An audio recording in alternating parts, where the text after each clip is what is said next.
Bismillahirrahmanirrahim. Assalamualaikum warahmatullahi wabarakatuh. Eh, Salam sehat semua rekan-rekan mahasiswa.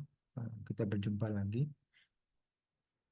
Semoga semua bisa memperhatikan pertemuan atau tatap muka kita kali ini ya, melalui media online.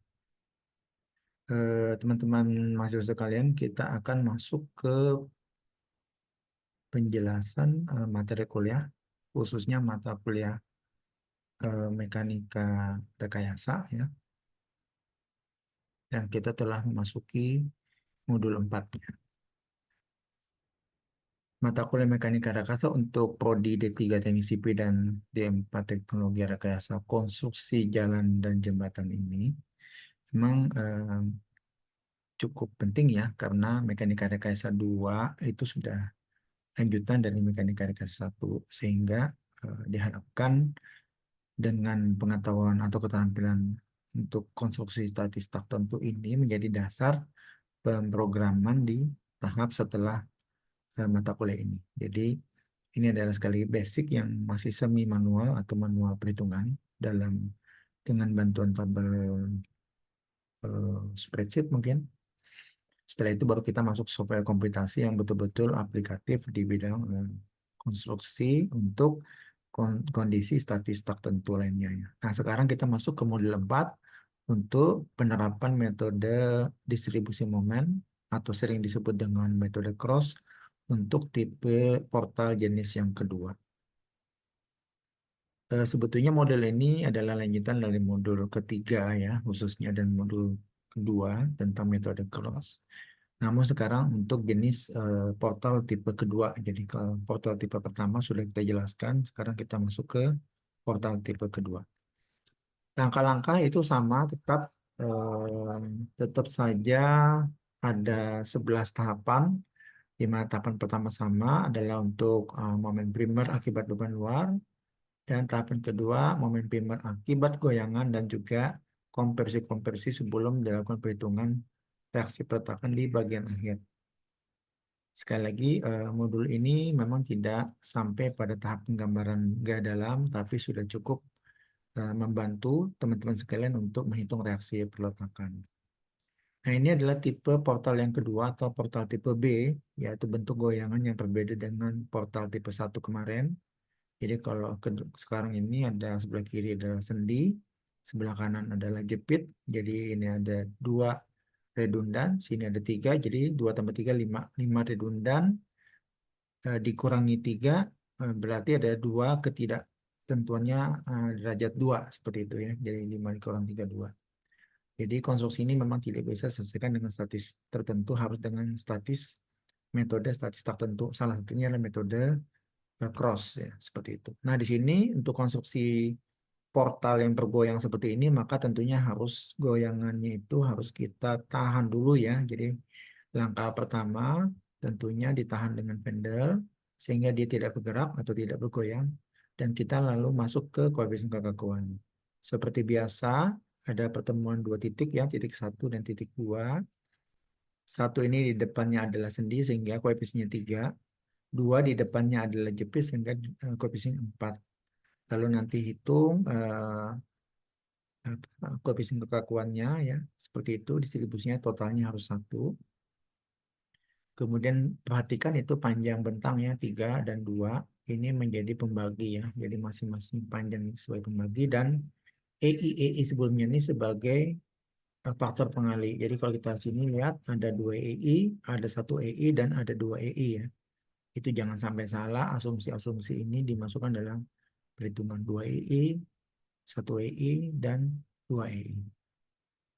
Selanjutnya momen akibat beban luar, kita lihat di sini beban luarnya cuma ada di segmen 1 2 atau batang 1 2, sehingga yang lainnya itu dianggap 0 ya. Batang A1 0, 2B 0, yang ada cuma 1 2. 1 2 ini ada momen primer, kalau kita taruh seperti ini, maka akan ada bentuk searah jarum jam, maaf, akan ada bentuk yang mendekati posisi momen positif di mana mata kita berada di kiri sini ya. Jadi bentuknya adalah seperti orang tersenyum seperti itu. Ingat mekanika rekayasa satu ya. Itu di sini tekan sehingga ini adalah negatif.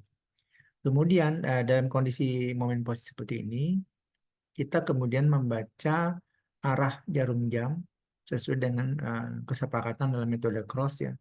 Kalau dia searah jam-jam itu adalah positif, berlawanan negatif. Sehingga angka-angka ini menjadi positif negatif. Dengan nilai-nilainya P masukkan, L masukkan, seperti itu. Kemudian ini adalah momen-momen di titik lainnya tidak ada ya. Jadi di sini 1A, 2B, dan B2 nol. Ini kenapa tidak ada A1? Karena A1 memang betul-betul sendi ya. Ini sendi, yang ini adalah sendi. Kemudian ini adalah 1A itu masih posisi di 1A posisi di sini. Kemudian 2B dan B2 itu masing-masing juga nol ya. Jadi B2 itu adalah posisi di sini dan 2B di sana ya. Seperti itu. Yang ada cuma di 12 dan 21. Setelah momen primernya dapat dengan rumus yang memang sudah disediakan oleh tabel momen primer, lalu kita masuk ke tabel perataan. Seperti biasa menghitungnya seperti modul 2 ya. Seperti modul 2 cara menghitungnya seperti itu. Di mana nih ada titik 1, titik 2, dan titik B, baru batangnya ditaruh dan ini masukkan angka-angka, faktor distribusi, momen primer, kemudian baru dilakukan distribusi dan induksi. Semuanya adalah dibagi 2 ya. Sampai angkanya mendekati 0, baru dihitung momen titik dan momen batang. Seperti itu. Kemudian hitung reaksi akibat beban luar, dia free body-nya seperti ini, bisa diikuti langkah-langkah ini ya. Jadi jumlah momen di titik sama-sama 0 nanti dapat VA1. Jumlah momen apa namanya? eh, jumlah momen persamaan 1 0 dan 2 akan menghasilkan gaya horizontal. Seperti itu. Kemudian free body 2 juga begitu, sehingga jumlah momen di titik 2 sebenarnya dapat VB-nya ya. VB2. Nah, jumlah ini VB2 dan VA1 tadi itu dijumlahkan secara keseluruhan, nanti akan ketemu gaya Vendelnya yang menahan supaya tidak bergoyang. Kemudian langkah selanjutnya pendek lepas tentunya akan ada goyangan seperti ini, ada displacement vertikal ya di V, dan ada rotasi ya si 1A dan si 2B seperti ini ya. Perhatikan arah jarum jam ini positif, yang ini adalah negatif, ini negatif ya. Berlawanan jam. Jadi ini positif, ini negatif-negatif. Kenapa di sini tidak ada? Karena ini sendi ya. Jadi ini tidak dihitung sebagai rotasi karena memang sendi tidak untuk menahan rotasi. Kalau jepit dia menahan rotasi sehingga ada tahanan momen primer di sini. Ini jangan lupa ditambah simbol X besar seperti ini ya, atau disebut C seperti ini, C.